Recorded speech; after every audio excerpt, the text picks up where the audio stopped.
উত্তরার এক কমিউনিটি সেন্টারে বিনা দাওয়াতে বিয়ের দাওয়াত খেতে গেছিলাম।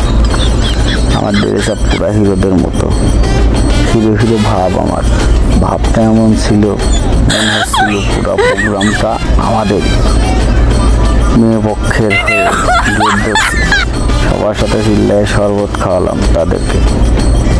জামাই পক্ষের কাছে 15,000 টাকা বকশিস আদায় করেছি। ভাগ্যের কি খেলা, তারা সেই টাকা আমার হাতেই দিল। মেয়ে পক্ষের মেয়েরা কি খুশি, সাথে পিচ্ছিগুলো আরো বেশি খুশি। সবাইকে জামাই পক্ষের সাথে স্টেজে পাঠালাম, সবাই উপরে চলে গেল। আমি তখন সবাইকে বললাম, জামাইকে স্টেজে বসিয়ে আসো।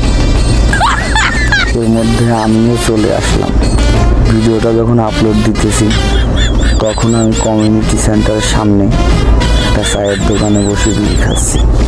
দূর থেকে দেখা যাচ্ছে ওরা আমাকে খুঁজছে। খুঁজুক না, কোনো ব্যবসায়ী ছোট না।